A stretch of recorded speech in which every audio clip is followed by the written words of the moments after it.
Bon. Le match Real Madrid-Al Hilal, premier match de cette Coupe du Monde des clubs, premier match sous les Xabi Alonso. Il nous a promis des débuts très récents, il nous a promis une nouvelle dynamique, il nous a promis de nouveaux circuits de jeu, il nous a fait beaucoup de promesses.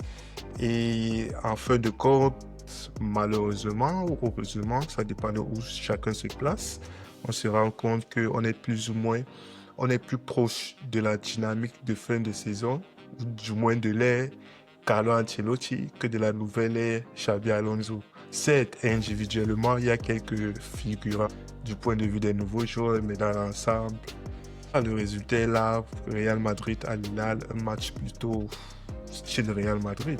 Qu'est-ce que tu en penses? Donc, qu'est-ce qui t'a plu d'abord pour commencer? Ok.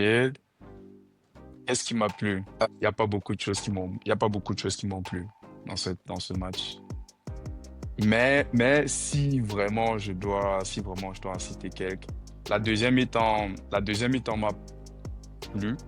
Je veux dire, tellement la première mi-temps était, je veux pas dire catastrophique, mais c'était, comme tu l'as dit, dans la continuité de ce qu'on a connu là.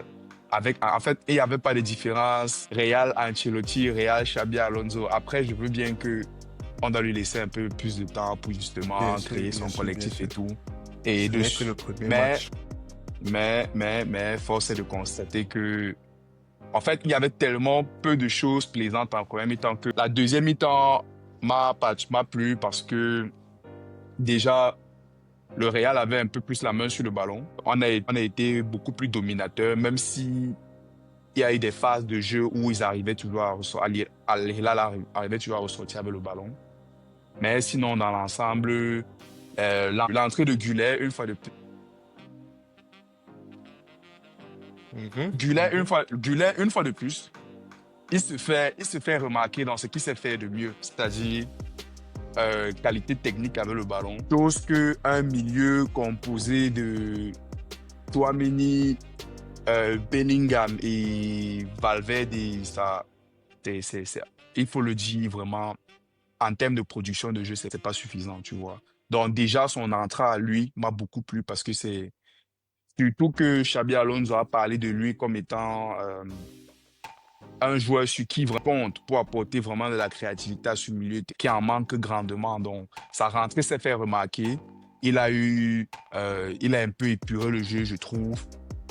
Assise technique, le ballon circulait plus. On ne cherchait pas directement à jouer sur les côtés, sur Vinicius, sur Rodrigo. Et en plus, on a eu beaucoup plus d'actions à partir de son entrée. On a eu beaucoup plus d'actions et ça s'est vu vraiment. Sinon, qu'est-ce qui m'a encore plu? Le Gonzalo Garcia. Il m'a vraiment plu. Il a dans un Real vraiment qui est en manque de véritable neuf. Lui, vraiment, il a, sur ce match, en tout cas sur ce match, et de ce que j'ai vu de lui par le passé, il a apporté justement la présence d'un attaquant dans la surface de réparation, tu vois. On le trouvait sur la possibilité de le trouver dans la surface, jeu court, jeu long. Vraiment, son match à lui aussi, vraiment m'a beaucoup plu. Troisième chose, et ça, vraiment, ça, c'est mon highlight personnellement. J'étais déjà amoureux du joueur lors du match, lors de la Ligue des Nations. Peut-être tu vois d'ailleurs de qui je veux parler. Le défenseur de Dieu, Ah Dean, bon? Dean Huyson. Non, il est fort. Non, il est fort. Gars, c'est même pas les histoires, il est fort. Petit frère, là, c'est joué au ballon. Non, vraiment, il apporte deux choses. Dans un Real où tu as toujours les défenseurs un peu plus dans la dimension athlétique et pas toujours je veux dire, le jeu de passe n'a pas toujours été le fort des Militao, des Rudiger, tu vois un peu. Lui t'apporte vraiment la possibilité de pouvoir construire à partir du défenseur central sans forcément avoir besoin de toujours recourir à un milieu de terrain, tu vois. Il Mhm. a une très bonne qualité de passe, il sait lire le jeu, il est grand détail, 1,97, dont la plupart des duels aériens, il est gagné malgré le fait qu'il soit assez filiforme. Mhm. Donc, vraiment, lui, globalement, son match m'a plu. Il a réussi à trouver ses partenaires dans les espaces. Il a, il a été précis dans ses passes, jeu court comme jeu long, aérien. Il a gagné la plupart de ses duels, même si sur une ou deux actions, il s'est un peu raté, mais ça fait partie de son jeu. Il joue très risqué, il essaie toujours de repartir. Donc vraiment, ça c'est vraiment une très bonne pioche pour le Real et je suis vraiment satisfait. Sinon, voilà les trois trucs qui m'ont beaucoup plu sur cette rencontre. Ok, ok. Moi, je dirais pareil. Je dirais pareil. De toutes les façons, les points positifs, il n'y en a pas énormément. Donc, ce que tu as cité, je n'ai rien d'autre à rajouter. Sérieusement, Gino Huysen, vraiment, on le découvre au très très haut niveau. Du moins pour ce premier match au Real Madrid. De ce qu'on a, on nous a vendu des promesses. De ce qu'on a pu voir avec l'Espagne, où au moins là-bas, le niveau est plus élevé qu'avec Bournemouth, où franchement, il n'y a que les aficionados qui regardaient les matchs de Bournemouth, tu vois. Avec l'Espagne, au moins, c'est sur la scène. Et à partir de là, on a pu voir le talent du garçon. Et de ce premier match avec le Real, il a fait un match vraiment. Pour moi, c'est comme tu as dit, c'est un des meilleurs joueurs du Real, que ce soit tous les deux mi-temps confondus, première mi-temps, deuxième mi-temps. Lui, il est resté, c'est-à-dire, disons que son niveau est là. Il a commencé le match là, il a fini le match là. Tu vois? Oh, il y a d'autres gens, ils ont commencé là au fur et à mesure, tu vois.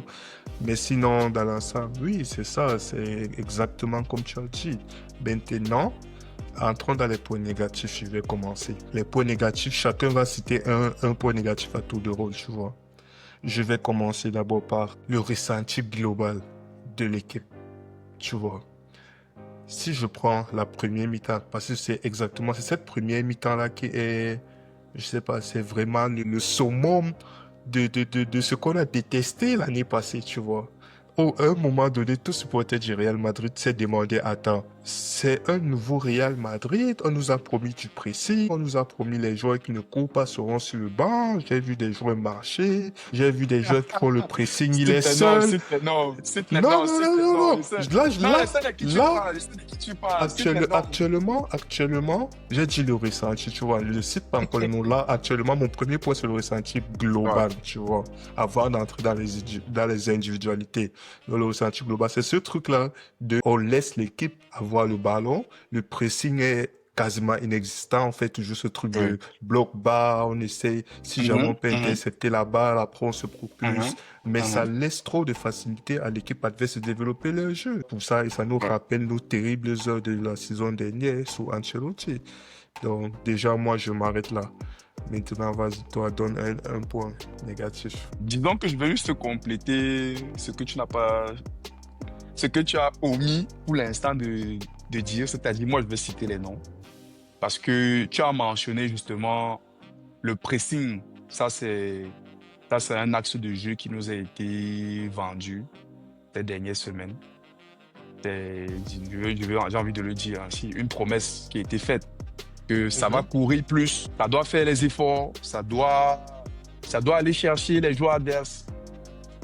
Mais force est de constater effectivement que ce n'est pas en quelques jours que le Real va devenir une machine à presser. Bien sûr, Ce n'est- bien sûr. Il y a un gros travail de formatage qu'il faut faire dans le cerveau de beaucoup de joueurs du Real Madrid. Et je vais citer un nom, Vinicius Junior. Oui, pour moi, c'est vraiment celui-là qui cristallise. Je sais pas, j'ai pas envie de dire la nonchalance ou parfois le manque d'implication, mais je crois que tu vois un peu là où je veux en venir. Il fait partie de ces joueurs que vraiment sans ballon, c'est à peine s'il est concerné par ce qui se passe. Il y a trop de phases de jeu où on le voit marcher et surtout quand le ballon va de l'autre côté du terrain, tu vois, c'est encore plus frappant. Je veux dire, quand tu as vu des Kvaratskhelia défendre à la 70e minute, autant pour moi à la 80e minute alors qu'il menait 4-0 et voir un Vinicius Junior, nous sommes menés, le score est de 1-1 et tu es là, tu marches au terrain. Après, oui, je veux comprendre que les conditions, la température, il fait chaud, La peut-être les fatigue, gars ne sont la pas en forme saison, physique, la fatigue, la la saison. saison, tout Oui, ça. oui, mais ça ne m'empêche pas de voir d'autres joueurs dans d'autres équipes faire ces efforts-là. Donc, pour moi, soit tu ne travailles pas assez pour être en forme physique, parce qu'en même temps, c'est son travail. C'est Je une vais question dire, d'habitude. c'est ça, c'est ça. C'est Tout. pour ça donc Comme que tu j'ai l'as dit dit, au début, avec le truc de reformater le système, c'est une question il faut d'habitude. reformater, Il il faut s'est reformater. déjà habitué à ce truc de je ne fais plus d'efforts en fait. Donc recommencer du jour au lendemain comme ça, c'est un truc qui va prendre du temps, tu vois. Et bizarrement, lui, à l'entraînement, on peut nous faire croire ce qu'on peut faire croire, mais un chat jusqu'à preuve du contraire va rester un chat. C'est pas du jour au lendemain que subitement. Et ça se voit, c'était vraiment flagrant, flagrant du point de vue de Franck Garcia. Des phases de jeu où Franck Garcia était un contre deux, un contre trois. C'est soit Tchouaméni qui doit venir aider, soit Valverde qui doit dézonner, soit Bellingham. Mais s'il n'y a aucun des milieux, il est souvent un contre deux, un contre Ouais, trois. ouais, Il doit ouais. se débattre, hein. Et comme tu as dit, le contraste avec les joueurs parisiens, le contraste avec le match du PSG qu'on a vu il y a de cela 2, 3 jours, peu importe, cette même accumulation de matchs-là, ça vaut pour presque tous les joueurs européens des grandes équipes. Mais ça n'empêche pas que les joueurs du PSG, de la première à la 90e minute, ils font le pressing. Même s'ils sont fatigués, ils font le pressing. Ils font les efforts de se replacer, de combler les zones. C'est tout un bloc qui bouge. Je sens que c'est vraiment culturel. Nous, on a perdu ce truc-là. Donc, ça a compliqué. Après, après Pour l'instant, le toutefois. Real n'a pas, bon, pour revenir, pas vraiment toujours été cette équipe-là qui va chercher les adversaires très haut. Tu vois, donc encore ça, ça ne me gêne pas. Mais, dans l'attitude défensive, je reviens par exemple sur l'année 2024 où on gagne à presque tout. Où on termine, on finit champion, on gagne la Champions League. Cette année-là, surtout, c'était l'une des meilleures années défensives du Real sur les 10 dernières années. Tu voyais vraiment les gars. C'est vrai, Vinicius et Rodrigo avaient beaucoup plus de liberté parce que ils étaient nos deux offensifs et tout le reste de l'équipe défendait à peu près.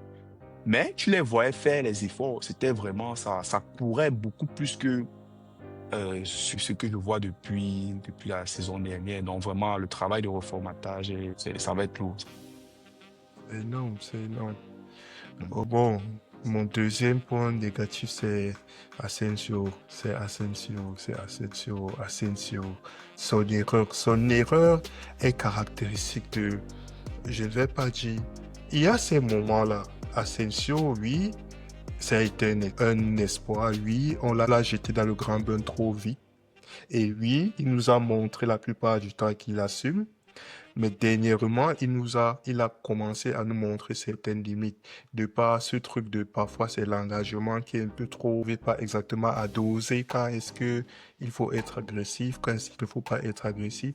Et il y a parfois ce truc de, comme j'ai vu, on va mettre ça sous le coup de l'âge. Quoique en soi, il y a plus jeune que lui sur le terrain, mais l'âge au niveau du professionnalisme, de la carrière professionnelle, tu vois, un peu, tu sens encore qu'il y a ce truc de parfois il s'oublie, tu vois. Et bizarrement, l'erreur, ça vient de lui, comme quoi, comme un symbole. Un truc tout, tu vois, en sachant que le moment où il fait cette erreur, le moment où il cause ce penalty, le Real, déjà qu'ils avaient une première mi-temps catastrophique, le but a été le truc de soulagement. Ils n'ont même pas eu le temps de se reposer que derrière, il y avait déjà le penalty pour le 1-1. Tu vois, donc c'est ça qui fait que pour moi, le match d'Asensio, je suis désolé, c'était pas bon. C'était pas bon. Donc je m'arrête là. Ok. Bon, moi, je vais pas, bon, peut-être un petit commentaire sur Asensio. Vas-y. Euh, une fois de plus, je partage ton commentaire. Ça se voit vraiment que il manque de maturité professionnelle, tu vois. À côté d'un Dean Royson, par exemple, qui lui a fait AS Rome, Juventus, Bournemouth. Ah, en fait, là, tu vois vraiment que le gars, il a du vécu, tu vois un peu.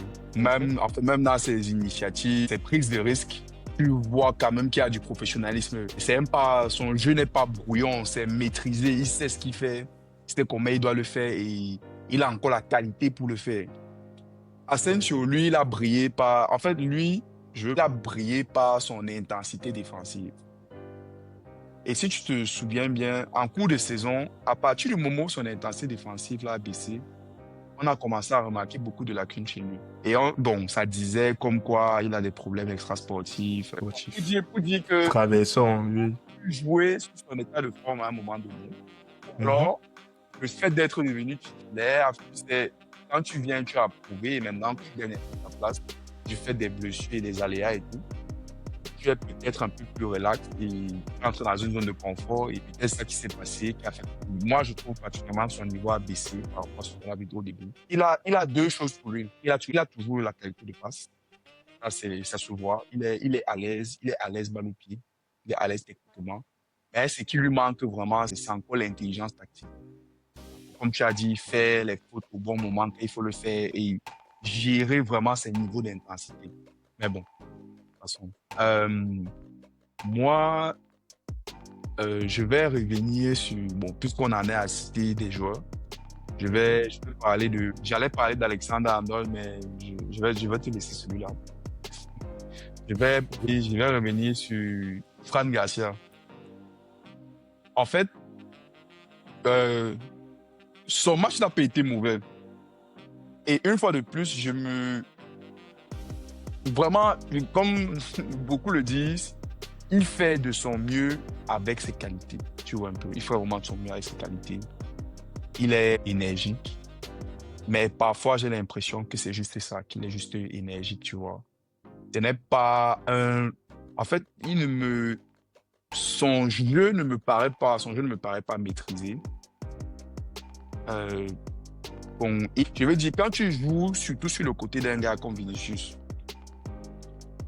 pour amener Vinicius à avoir confiance en toi, parce que tu vois, la plupart du temps, sur toute la saison dernière même, Vinicius ne le recherchait presque jamais.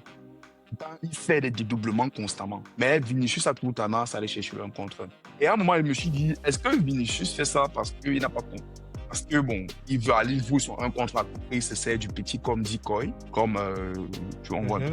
Ou alors, comme fausse piste, ou alors c'est parce qu'il n'a pas confiance en lui. Et force est de remarquer que plusieurs fois, lorsque tu lui donnes le ballon en phase offensive, dès qu'il est dans comment dire, plus il se rapproche de la surface, plus, en fait, moins tu sens la maîtrise dans le garçon, tu vois un peu, moins tu sens la maîtrise. Et ça, vraiment, ça me gêne. C'est pour ça que, je veux dire, quand tu vois d'autres latéraux, bon, là encore, on va prendre le pari parce que c'est un peu le standard actuellement.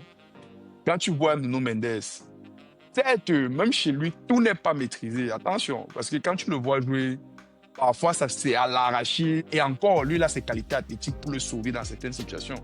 Parce qu'il est rapide, il est tonique, il est dur sur les appuis. Et il est quand même costaud, tu vois un peu. Donc, il arrive à sauver parfois certains trucs. Mais, lui-même, dans son désordre, il a plus de maîtrise que chez Fran Garcia, tu vois. Fran Garcia, dès qu'il arrive près de la surface, limite, tu as l'impression le gars en mode panique, tu vois. Et vraiment, c'est là où j'attends vraiment le Carrera, ça se pose. J'ai vu quelques vidéos circuler, il a parlé mal. Mais vraiment, Fran Garcia, c'est pas suffisant. C'est pas suffisant, tu vois un peu.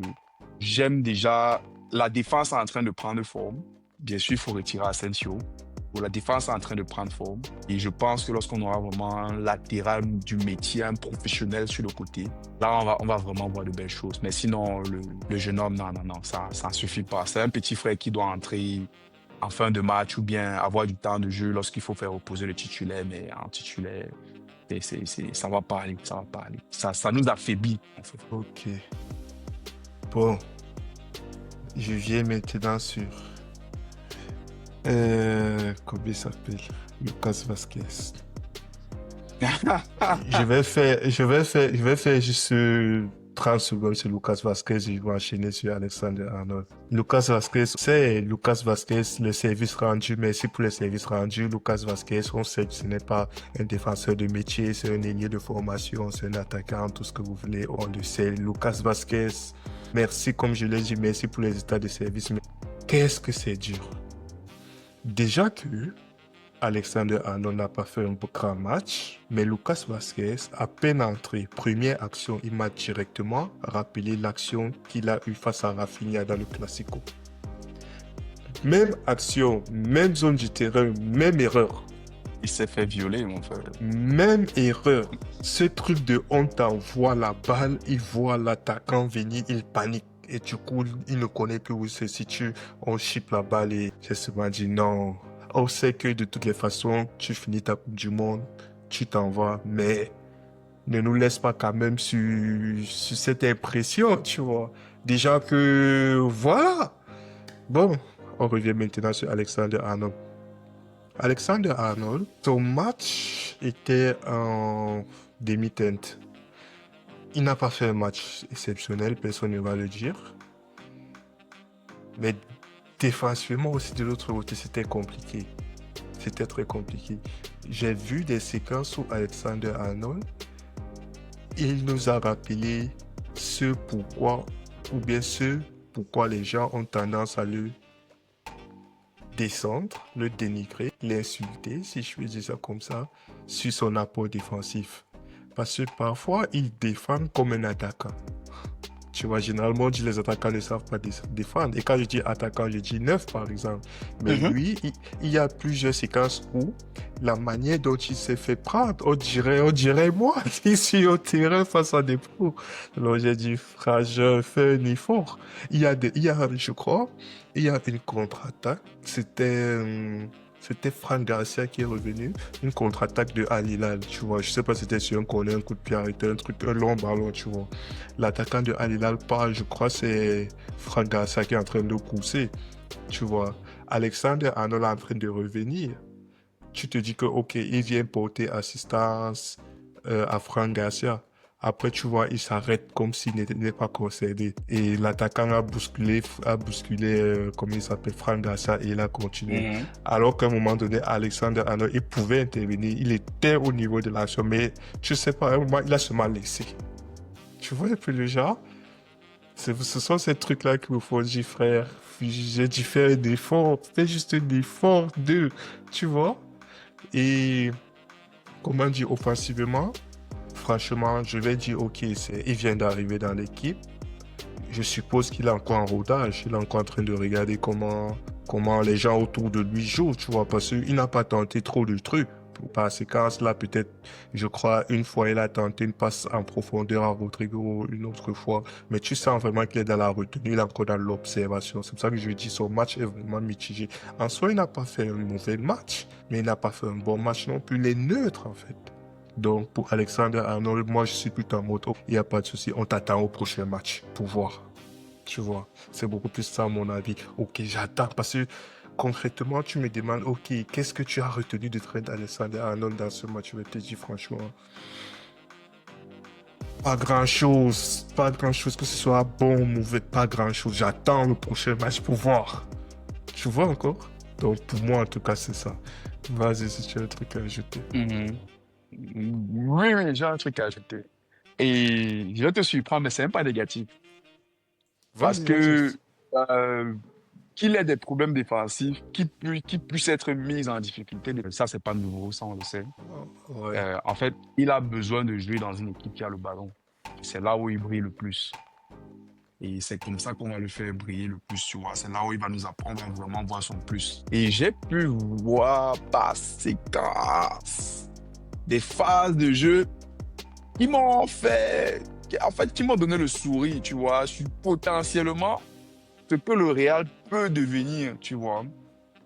J'ai vu, je l'ai vu par séquence entrer au milieu et c'est là vraiment où je me suis dit, ah, ça fait du bien d'avoir des milieux de terrain qui soient calmes, qui arrivent à faire des passes, qui n'ont pas peur de faire des passes dans les espaces et tout. Ça n'est pas arrivé plusieurs fois, tu vois, mais sur 2, 3 actions que j'ai vues, j'ai dit, vraiment, voilà, normalement, comment on est censé jouer avec lui, tu vois. Il entre au milieu, il arrive à faire les passes, il arrive à créer du jeu. Et il a une bonne vision de jeu et il a la qualité de passe qui va avec. Sur certaines phases de jeu aussi, il a fait des passes dangereuses dans la surface. Maintenant, à voir quand Mbappé va venir, parce que Mbappé ne rôde pas énormément dans la surface, est-ce que ces mêmes centres-là seront encore utiles? Est-ce qu'il ne faudra pas qu'il ajuste sa façon de jouer par rapport aux déplacements de Mbappé qui ne sont pas toujours vers l'avant, bon, ou du moins son positionnement qui n'est pas toujours dans la surface, ça peut C'est le poten- travail de l'entraîneur, ça.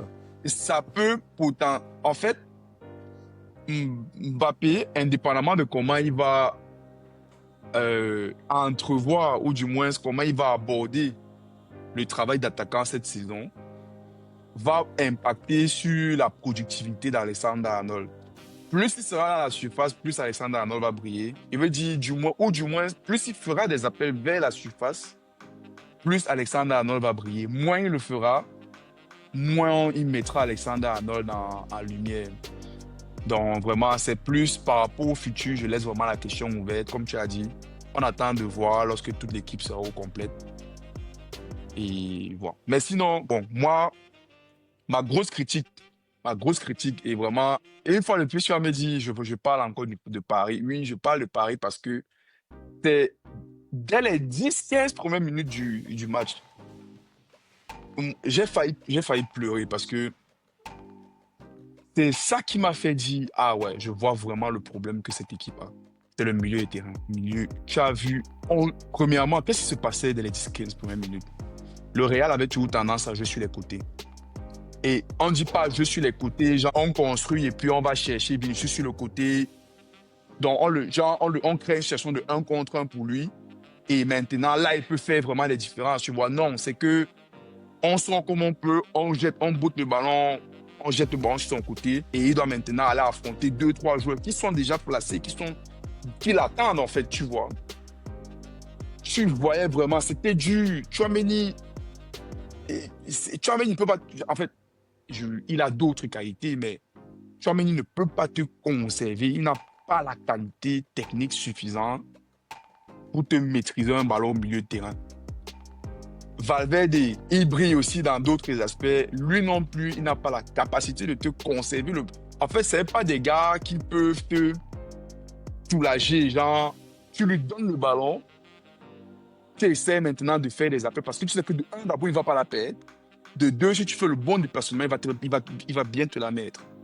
La qualité de passe n'est pas là. La qualité de conservation de balle n'est pas là. Généralement, ça essaye de jouer le plus vite possible lorsque c'est sous pression. Je parle de ces joueurs-là en particulier. Bellingham est là, mais il n'arrive pas à gommer tout ça. Tu vois. Je veux dire, je reviens même sur Paris. Avant l'arrivée de João Neves, Vitinha, il était technique, tout ce qu'on veut, mais ça ne jouait pas le ballon que ça joue là maintenant. Il faut se dire la vérité. Tu as besoin parfois que les compléments autour de toi, le même langage footballistique, tu vois un peu, genre, je te donne la balle, j'ai confiance que non, tu peux la maîtriser, tu peux la garder, tu peux faire la passe juste, tu vas faire le déplacement qu'il faut, on va tous faire les mêmes efforts au même moment. Ça, le milieu du Real, ils savent faire les efforts, tu vois. Mais tu remarques aussi que ce n'est pas fait, je ne veux pas le dire méchamment, mais ce n'est pas fait de façon intelligente. Tu vas voir Bellingham, il se lance toujours, moi, beaucoup trop tôt dans le pressing. Ce qui fait que ça crée des espaces au milieu du terrain. Et les adversaires utilisent ces espaces tellement... C'est tellement facile de se sortir d'un pressing du Real parce que le mauvais joueur fait toujours le pressing au mauvais moment. Il crée des espaces.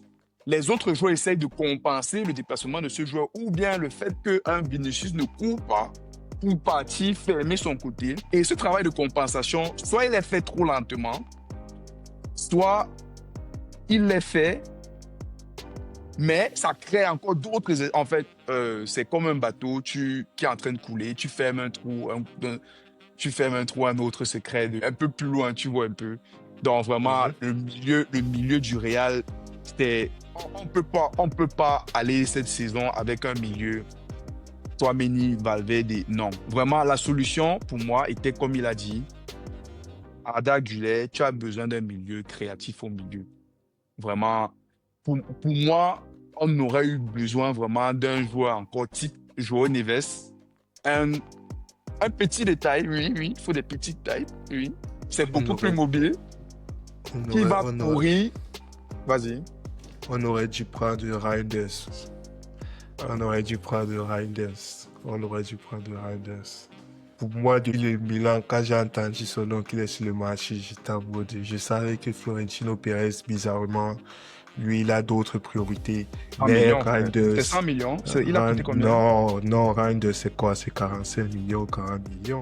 Il a coûté 45 millions. Oui, City. 45 ou 40 millions. Est-ce Reinders a coûté Wow. 45 ou 40 millions. Donc, je suis tard, voilà, voilà, un autre milieu. Ça, Et on l'a en laissé, on plus, l'a laissé ça filer comme reste, ça. il est bon. Wow. En même temps, Incroyable. il n'a jamais été dans les tablettes du Real. Mais voilà, un milieu, lui, il représente tout ce qui nous manque au Real, tu vois. En dehors des Vitinha, en dehors des Pedri, des top là. Non, on n'a pas Tu vois, forcément. Non, je veux dire, Reinders au milieu. Ce les... truc apport défensif, apport offensif, vision de jeu. C'est dommage, c'est dommage, c'est Non, dommage. en fait, je vais revenir vraiment sur un truc. Et j'en veux un peu à Ancelotti parce que Gullet a vraiment le potentiel d'être peut-être le meilleur milieu de terrain au monde. Je sais, peut-être, je le dis, on peut penser que c'est un peu de l'exagération, mais euh, il a, il a beaucoup de... sa qualité, il a la vision de jeu, il a la qualité de passe. Et il est dans une équipe vraiment qui actuellement est vraiment malade. Parce que si les gars vraiment se déplaçaient, si Vinicius et Rodrigo faisaient les appels que je vois Rafinha faire au Barça là, c'est qu'on parle de Gullet comme Pedri aujourd'hui, je t'assure, c'est qu'on parle de Gullet comme Pedri.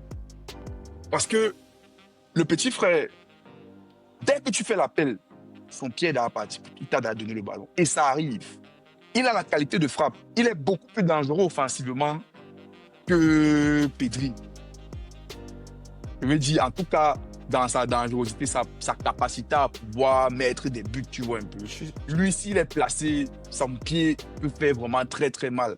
Mais le milieu, Malheureusement, il faut que ça se complète. Il faut que ça se complète. malheureusement, qu'il ne peut pas jouer au milieu de terrain en tant que titulaire. Malheureusement, il ne peut pas. Il va jouer.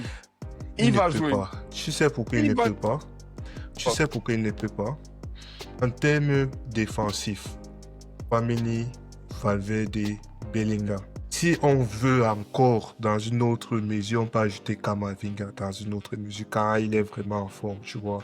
Mais en termes défensifs, Tchouaméni, Valverde, Bellingham, c'est ce qu'on fait de mieux en termes défensifs, tu vois. Et regarde comment on prend l'eau partout. Regarde comment on se fait transpercer avec eux là. Donc là maintenant, tu veux me dire, parce que concrètement, en termes défensifs, je le répète, c'est ce qu'on a de mieux actuellement dans notre effectif, ce sont ces trois-là. Et regarde, à chaque fois qu'il y a un milieu, le milieu adverse, s'ils savent aligner deux passes entre eux, regarde comment on se fait transpercer.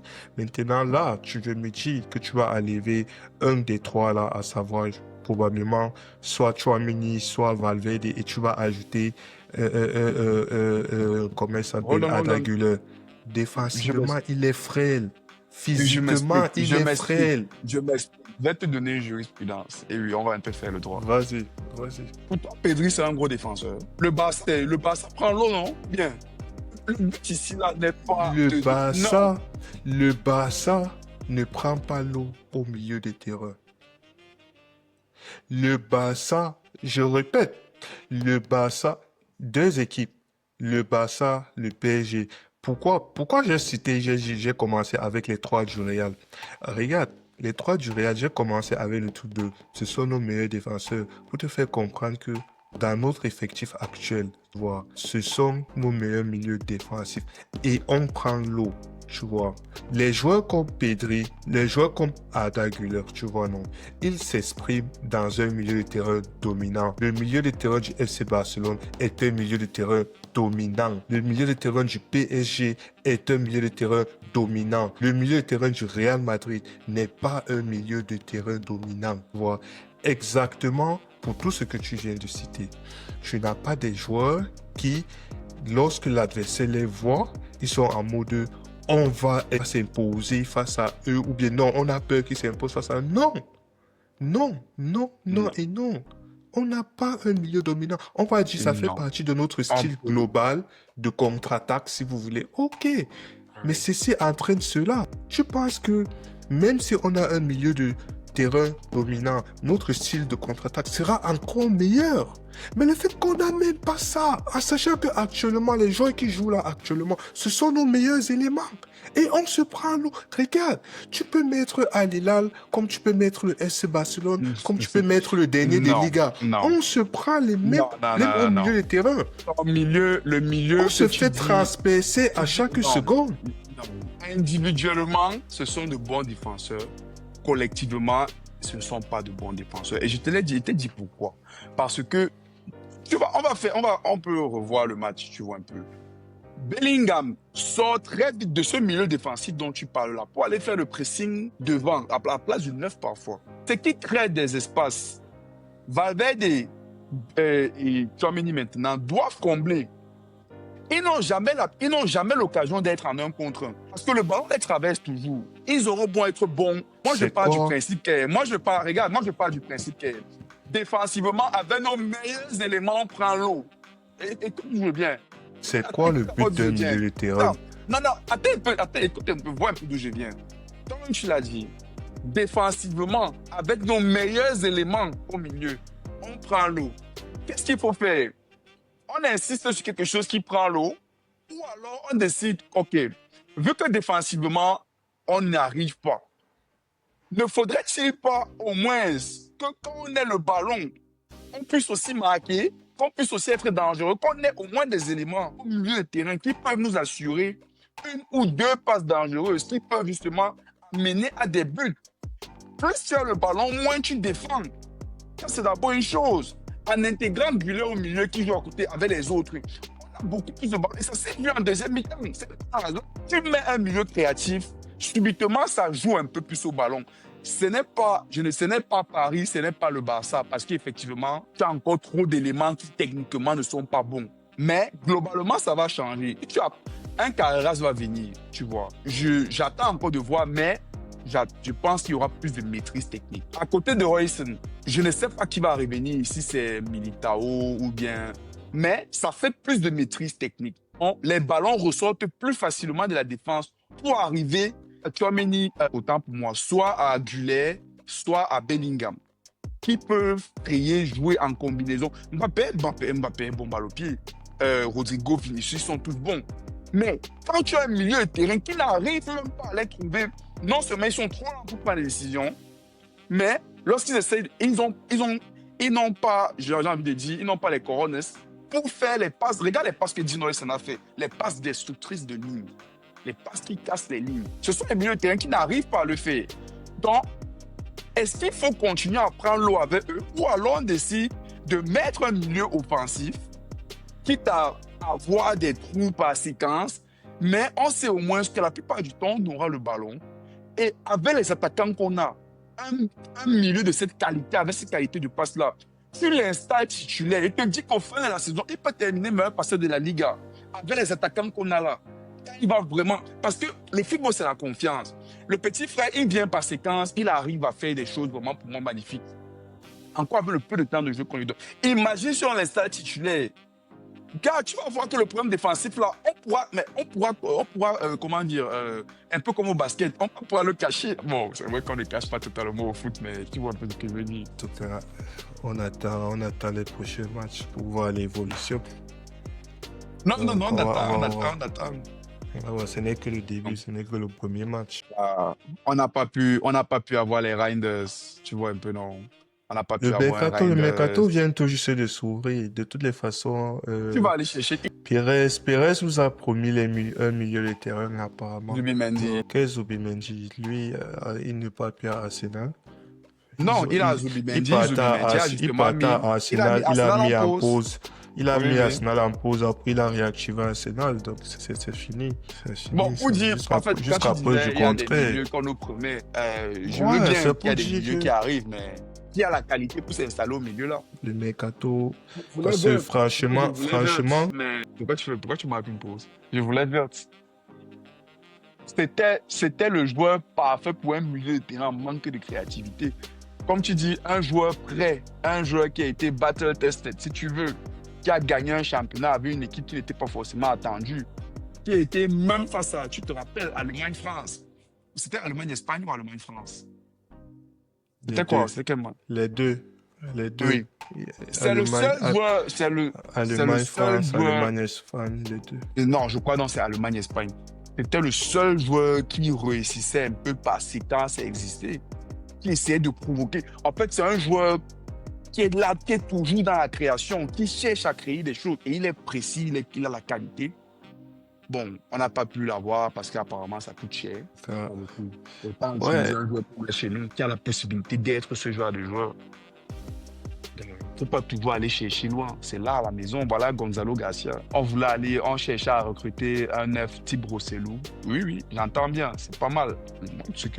Il t'a plu, non, à ce que j'ai vu, vraiment. C'était pas mal. C'était pas mal. Bon, c'est vrai que son but, c'était un peu. contrairement à ce qu'on a eu la saison dernière, effectivement, c'était pas mal. Ouais, Tu c'est savais que dans la surface. tu pouvais faire des centres, quelqu'un peut se lever et têter la balle. Tu sais, bref, il est disponible, Et il a le il fait plus timing. les Il a le efforts. timing. Pour ce style de match, pour ce style d'équipe, ouais, il n'est pas mal, mais On le fait c'est rentrer, encore. type Rossellou, les 10 dernières minutes, 5 dernières minutes. Non, il faut un Évoluer. vrai, il faut attaquant, c'est lourd, il faut un vrai attaquant, ça. Même jusque-là. Et tu vois, tu me prends Hendrik, tu le mets, moi je préfère Hendrik. Malheureusement, heureusement, moi je préfère Hendrik par exemple. Et dans la hiérarchie, il est peut-être ouais, troisième attaquant. Hendrik n'a Tu mets Mbappé premier, deuxième. Ouais, il nous Le faut un problème, c'est que attaquant. Il faut un attaquant grand de taille, qu'un attaquant qui, on ne te demande pas de non, courir, on te demande de tu n'as t'imposer devant. C'est ça le stylo, c'est l'eau. Garcia, je suis désolé, non, c'est pas contre Al-Ali parce qu'il a tété, il a tiré avec 4 pieds non. pour marquer que c'est face à Al-Ali. Et Parce que la plupart, là c'est pour aussi, ça. c'est en Coupe du Roi, rappelle-toi. C'est lui qui marque le but de la tête. Pour dire qu'il a d'abord, il a le jeu de tête. Ce n'est pas juste parce que c'est à la ligne. Il a réussi à se 12 devant des gars comme Koulibaly. Attention, devant Koulibaly, ça veut dire le petit frère, c'est pas juste un bon têteur. C'est un excellent joueur de tête parce qu'il a le timing. Ce n'est pas le plus grand, mais il a le timing. Et tu vois, il arrive à gagner les duels. Les joueurs qui arrivent à gagner les duels comme ça, ce n'est pas toujours une question de taille. Il a le timing. Et ça, c'est. Mais justement, on n'a plus besoin d'aller chercher un attaquant qui va avoir cette qualité-là parce qu'on l'a déjà. Comme tu dis, d'autres attaquants dans d'autres registres, on a Hendrik. Il faut un attaquant qu'on va chercher en profondeur au pied. Ou bien Mbappé, tout ça. Mais un joueur de tête, pourquoi aller sortir 20 millions, 25 millions sur un joueur alors qu'on a Gonzalo Garcia? Faisons-le. Faisons-le. On n'est pas, On n'est pas là pour tester on n'est pas là pour Mayoral. tester les Gonzalo, mon cher. Mayoral. On regarde dans la ligue, on regarde qui était le septième meilleur buteur, le huitième meilleur buteur. Là, c'est Tu vois ceux qu'il est qui moins sortent. cher. Il sort d'une équipe de bas de tableau qui joue la relégation. Donc, on peut aller chercher, c'est le Real J'aimerais Madrid. qu'on aille prendre les gars comme les sorts là. On peut aller chercher. Solo, t'es Tu connais cher. son price. Solo, il y a en Liga, tu cherches 10e, 9e buteur, 8e, machin, peu importe. Il y a toujours quelqu'un là.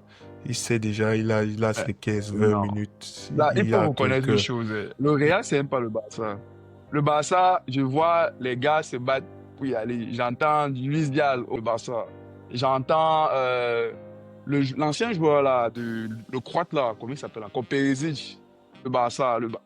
Et tous ces gars ne jouent que par le Barça. Je suis dépassé. Le Barça. Ils sont De prêts quoi? à avoir des réductions de salaire pour jouer là-bas. C'est grave. C'est grave. C'est grave. De quoi tu parles? De quoi tu parles? De quoi tu parles? Tu es au courant que actuellement le Real c'est la bête noire de tous les clubs en Europe.